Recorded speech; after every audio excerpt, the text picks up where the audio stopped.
الحمد للہ وکفا والصلاة والسلام علی من لا نبی بعد اما بعد اعوذ باللہ من الشیطان الرجیم بسم اللہ الرحمن الرحیم الحمد للہ رب العالمین الرحمن الرحیم صدق اللہ العظیم۔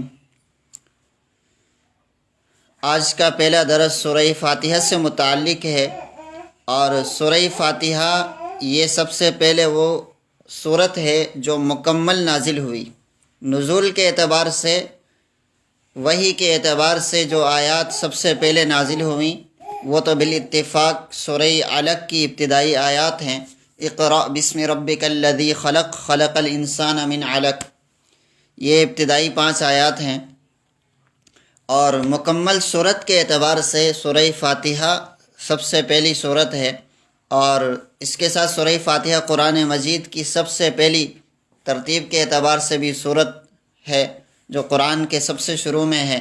سورہ فاتحہ کے بہت سارے نام ہیں، ایک تو اس کا نام ہے سورہ فاتحہ، یعنی اسی سورت سے ہی قرآن مجید کی ابتدا ہوتی ہے، اور دوسرا اس کا نام ام الکتاب ہے، اس لیے کہ یہ عربی کے اندر کسی بھی چیز کی اصل اور بنیاد کو بھی کہا جاتا ہے، تو اس کو ام الکتاب اس لیے کہا جاتا ہے کہ یہ سورت یعنی پورے قرآن کا خلاصہ، جتنے مضامین پورے قرآن میں ہیں وہ اس ایک سورت کے اندر ہیں۔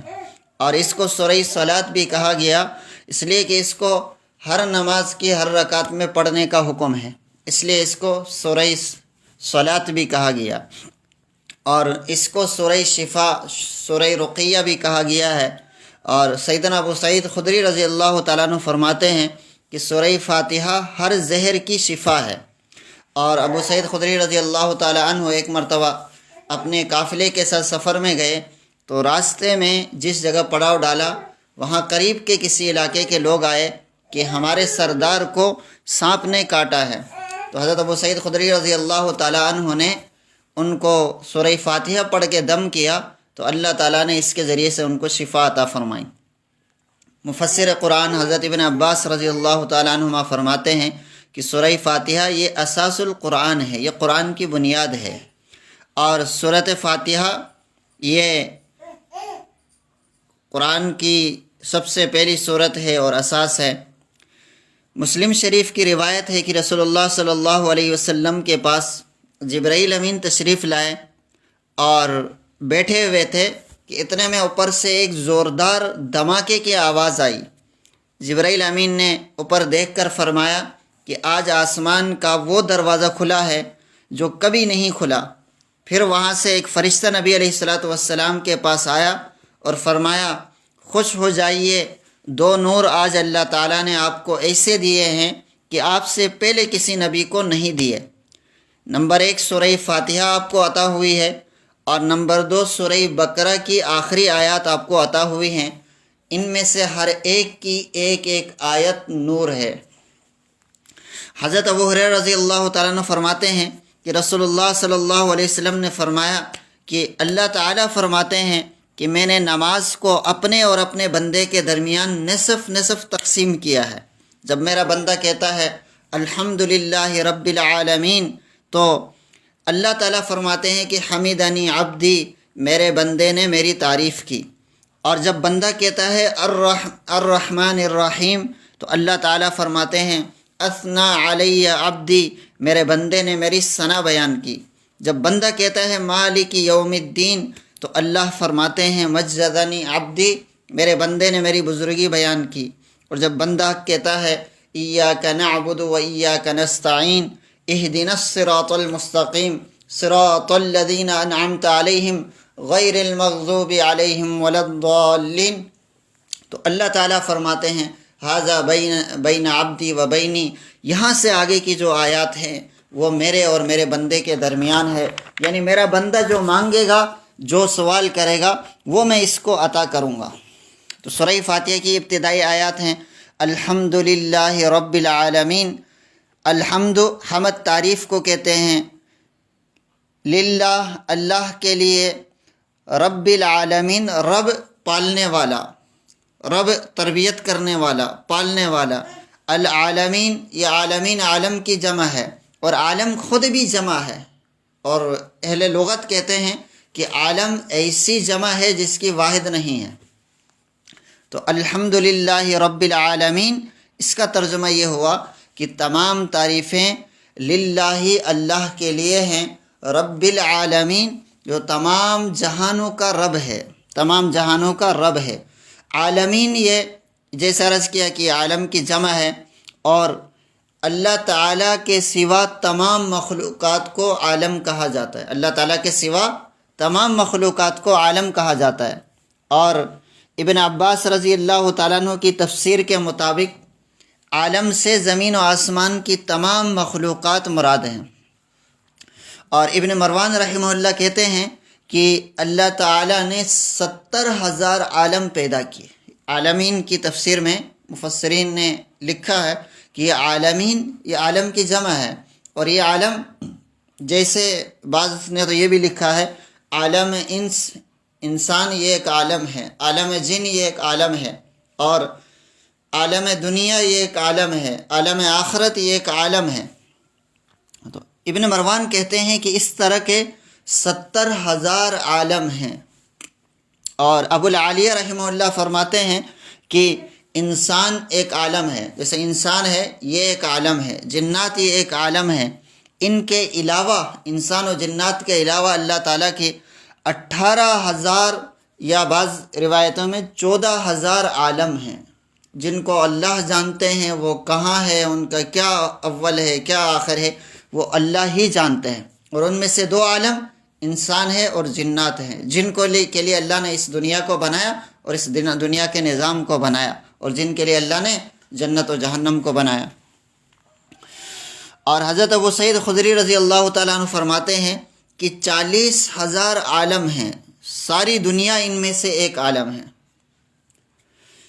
اگلی آیت ہے ایاک نعبد و ایاک نستعین، ایاک آپ ہی کی،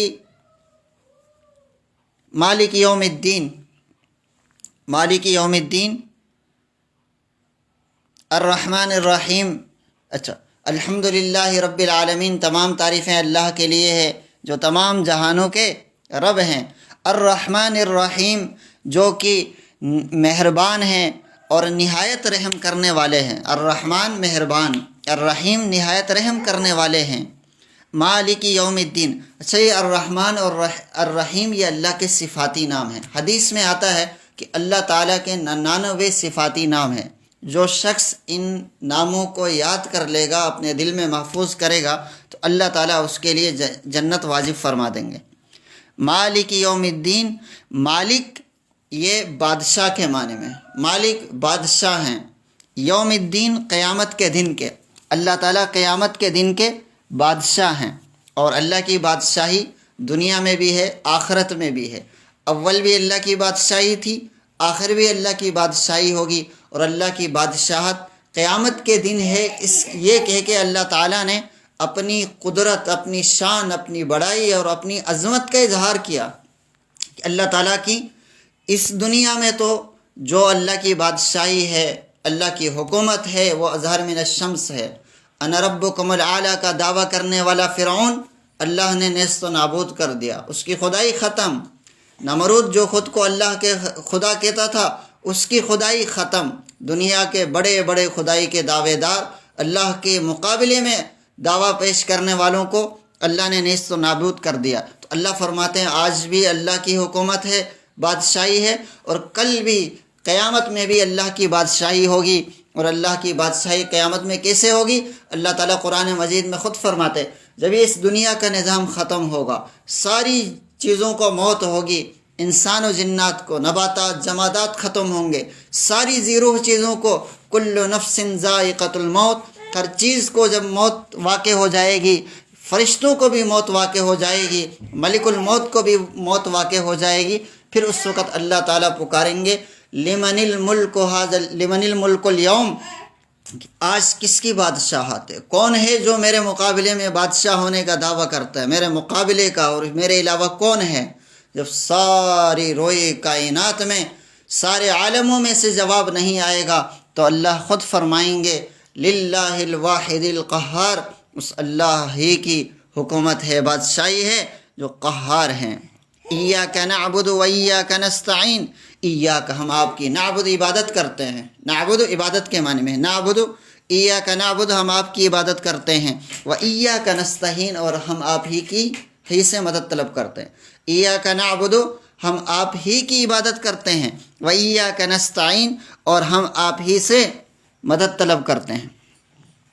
ایاک نعبد و ایاک نستعین کی تفسیر میں مفسرین نے لکھا ہے کہ اس آیت کے پہلے حصے میں شرک سے بیزاری ہے، ایاک نعبد شرک سے بیزاری، اللہ کے علاوہ کسی کے لیے نہ سجدہ ہے، نہ عبادت ہے، نہ نظر و نیاز ہے، اور نہ اللہ کے علاوہ کسی کے لیے کوئی عبادت ہے۔ تو ایاک نعبد کہہ کر بندہ کہتا ہے کہ اللہ ہم آپ کے علاوہ کسی کی عبادت نہیں کرتے۔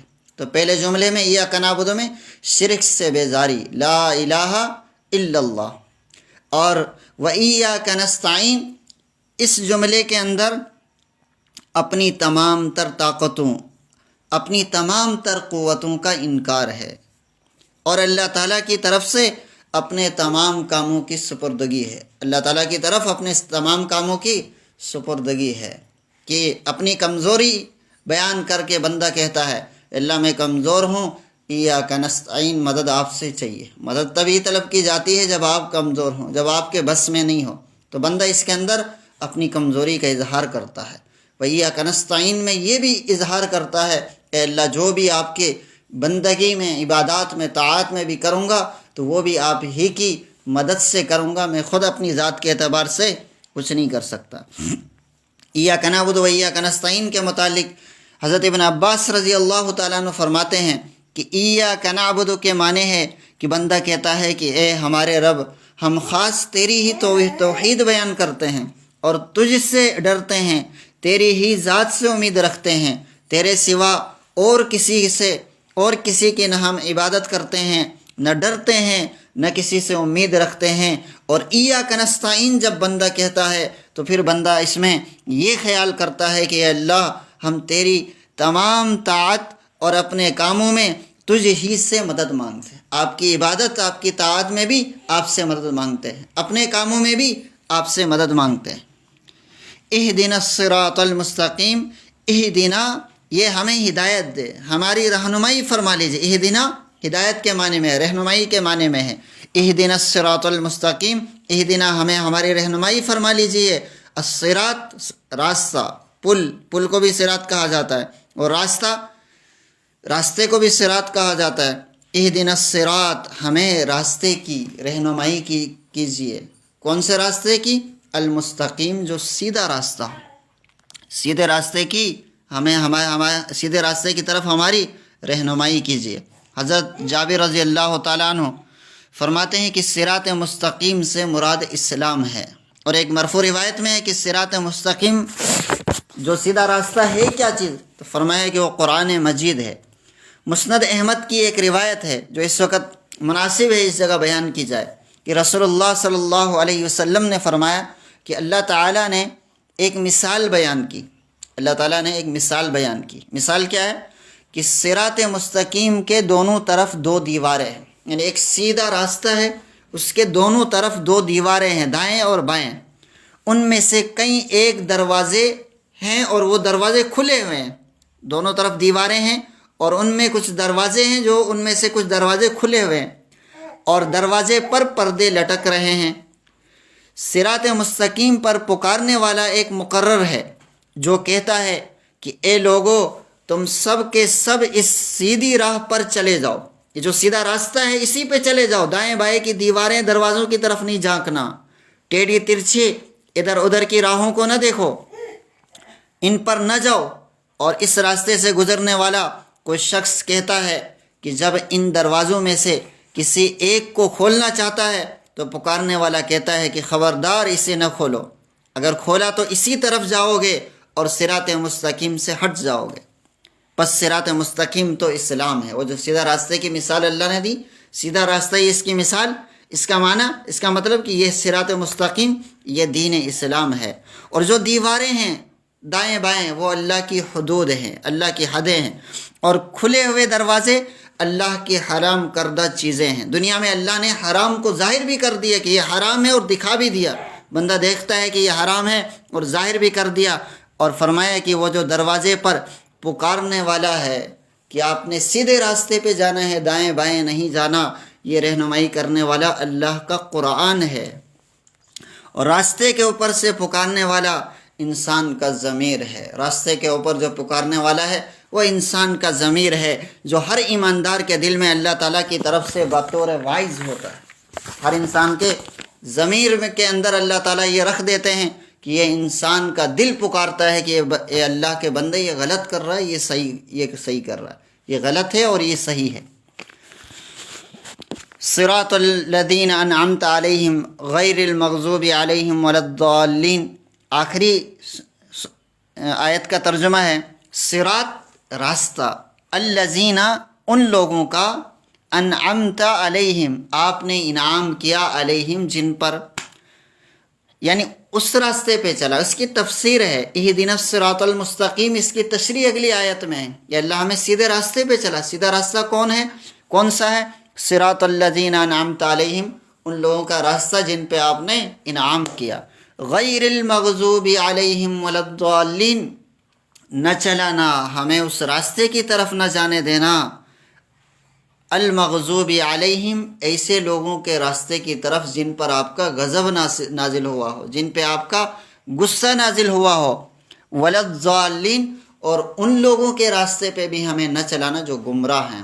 مغضوب علیہم، مغضوب غضب سے ہے، جن پر اللہ کا غصہ ہو، اللہ ان سے ناراض ہو، اور ضالین یہ ضال سے ہے، گمراہ ہونے کے معنی میں ہے۔ نہ تو مغضوب علیہم اللہ جن پہ غضب ہے، اللہ جن سے ناراض ہے ان کے راستے پہ ہمیں چلا، اور نہ ہی جو گمراہ ہیں ان کے راستے پہ ہمیں چلا۔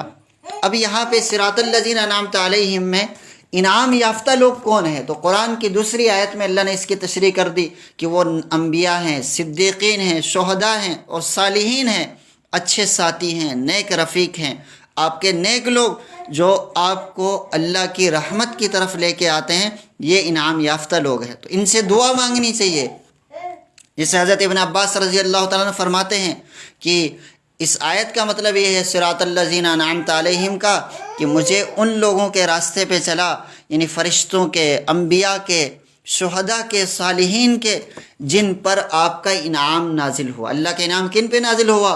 اللہ کے فرشتوں پہ، انبیاء پہ، شہداء پہ، صالحین پر، نیک لوگوں پر، ہمیں ان میں سے بنا۔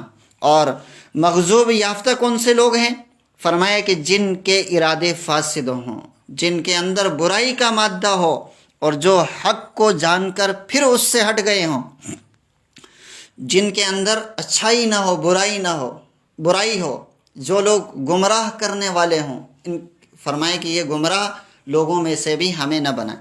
اور اس کی تفسیر میں مفسرین نے یہ بھی لکھا ہے، اس کا ایک مطلب یہ بھی ہے کہ غیر المغضوب علیہم میں، مغضوب علیہ میں وہ لوگ شامل ہیں جو جانتے ہیں کہ اسلام حق ہے، جانتے ہیں کہ قرآن حق ہے، جانتے ہیں کہ اللہ کے احکامات پہ عمل کرنا چاہیے، اسی میں کامیابی ہے، جان بوجھ کے وہ ان سب کو چھوڑتے ہیں۔ فرمائے کہ یہ مغضوب علیہم، اس لیے اللہ کا غصہ ان پہ زیادہ نازل ہوگا جو جاننے کے باوجود، حق کو جاننے کے باوجود حق پہ عمل نہ کریں۔